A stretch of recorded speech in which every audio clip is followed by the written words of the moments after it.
इन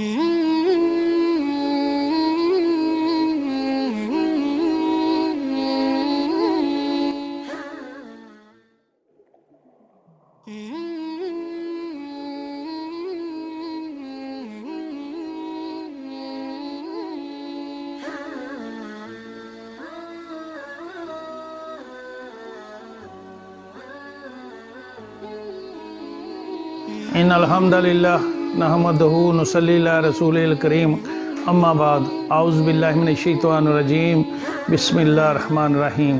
मेरे काबिल एहतराम अजीज़ों, बात ज़ाब्ते की है। हम बड़ों की मानेंगे तो घर में चैन सुकून राहत आएगी। मेरे अजीज़ों, बेटा बाप की मानेगा तो बाप खुश होकर दुआएं देगा, बहू सास की मानेगी तो सास भी दुआएं देगी, घर में चैन सुकून राहत आ जाएगा। अब मेरे काबिल एहतराम दोस्तों, सबसे बड़ा कौन है? मेरा और आपका अल्लाह है। हम अल्लाह की मानेंगे, हमारे घरों में चैन सुकून राहत आएगी, बेचैनी ख़त्म होगी, बरकत आएगी। आज हम अल्लाह को तो मानते हैं, अल्लाह की नहीं मानते। तो मेरे अजीज़ों, अल्लाह ने कुरान में बता दिया है मैं किन चीज़ों से राज़ी होता हूँ, किन चीज़ों से नाराज़ होता हूँ। तो मेरे अजीज़ों, अल्लाह कह रहा है मैं नाराज़ होता हूँ जब तुम ज़िना करते हो, जब तुम झूठ बोलते हो, जब तुम मेरे नबी के तरीक़ों के मुताबिक खुशी गमी करते हो, झूठ बोलते हो, दो नंबरी करते हो, सूद से कारोबार करते हो, वालिदैन की नाफरमानी करते हो वगैरह वगैरह। अल्लाह कह रहा है मैं नाराज़ हो जाता हूँ। और अल्लाह कह रहा है मैं कब राज़ी होता हूँ? जब तुम रुकू में होते हो, सुजूद में होते हो, अपने गुनाहों के मेरे सामने रो रो के करार करते हो, मुझको अपना रब मानते हो, मुझे अपना तुम मुश्किल कुशा मानते हो, सारा कुछ मेरे पास है ये इकरार करते हो, तहज्जुद में रो रो के मुझसे दुआएं मांगते हो। तो मेरे अजीज़, अल्लाह कह रहा मैं बड़ा ही खुश होता हूँ। तो अल्लाह ने कुरान में बता दिया मैं किन चीज़ों से नाराज़ होता हूँ, किन चीज़ों से राज़ी हो जाता हूँ। मेरे काबिल एहतराम दोस्तों, एक बादशाह था, उसकी एक ही इकलौती बेटी थी, बड़ी अक्लमंद थी। बादशाह हर वक्त परेशान रहता था, मैंने चले जाना इस दुनिया से, मेरी बेटी कैसे अकेली हुकूमत संभालेगी, तो औरत कैसे हुकूमत करेगी। कई उसके रिश्ते आए, रिश्तों में मामले परेशान रहते, लेकिन सारे लालची थे, सारे बादशाह ने रिजेक्ट कर दिया। फिर बादशाह मर गया। अब बादशाह मरने के बाद चंद दिनों के बाद सारे लोग मशीर इकट्ठे हुए, बेटी के पास है, बेटी गवर्नमेंट का निज़ाम चलाना है, आप ऐसा करें किसी अच्छे इंसान से शादी कर लें ताकि गवर्नमेंट का निज़ाम तो चले।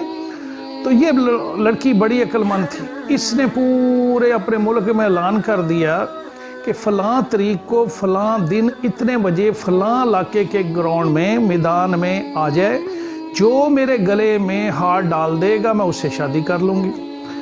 अब इस लड़की ने अपने जैसे कई लातदार मुजस्मे भी तैयार करा दिए, वो वहाँ ग्राउंड में लगा दिए। अब इस लड़की ने योगा की मशकें शुरू कर दी, सांस रोकने की मशकें। जब इस पे काफ़ी अबूर हासिल कर लिया तो ये भी जैसे मुजस्मे थे वैसा बन के बीच में खड़ी हो गई सांस रोक के। कई लोग आए, मुजस्मों में हाथ डाले, नाकाम चले गए, लोग आते गए चले जाते रहे। एक शख्स आया, वो हर मुजस्मे के पास जाता, अपना हाथ ऐसे खड़ा करता, आगे चला जाता, आगा हाथ ऐसे खड़ा करता, आगे चला जाता। आखिर एक मुजस्मे के पास गया, जो ही उसने हाथ खड़ा किया, उसने उसी पे मुजस्मे जो समझा उस पे गले में हाथ डाला तो वाकई शहजादी थी। तो शहजादी की उसके साथ शादी हो गई। चंद महीनों के बाद शहजादी ने आके पूछ लिया अपने सरताज से, मुझे ये तो बचाओ, कोई मुझे पहचान नहीं सका, आपने मुझे कैसे पाया, कैसे पहचान लिया कि ये मैं हूँ, मुजस्मानी हूँ? तो उस नौजवान ने कहा, जो इनका खामन था, कहा पहले मैंने इस बात पे मेहनत की, काम किया कि तुम्हें कौन सी चीज़ पसंद है, कौन सी चीज़ नापसंद है। मुझे आपके करीबी लोगों से पता चला कि आपको प्याज की जो बू है ना, बड़ी नागवार गुजरती, ना बहुत नापसंद है। तो मैंने वो प्याज का टुकड़ा लिया, उसको छीला और हाथ में ऐसे रख लिया, एक एक मुजस्मे के पास जाता, उसको आगे करता, कुछ ना होता। लेकिन जो ही मैं आपके पास गुजरा, आपके आगे जब मैंने हाथ खड़ा किया, तो प्याज की बू से आपके चेहरे पे नागवारी के आसार माथे पे आए। मैं समझ गया शहजादी असली यही है, मैंने हाथ डाल दिया। तो मेरे अजीज़ों, मैं भी देखूं मेरा अल्लाह की चीज़ से राज़ी होता है, किसको अच्छा नहीं समझ रहा, किससे नाराज़ होता है। मुझे अल्लाह की पसंद नापसंद का पता होना चाहिए, कुरान में अल्लाह ने खुल के बता दिया। तो मेरे अजीज़ों, अभी वक़्त है, अल्लाह के हुक्म पे आ जाओ।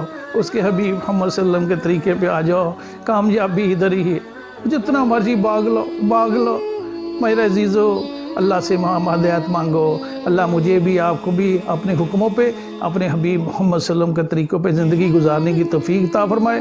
وآخر دعوانا الحمدللہ رب العالمین۔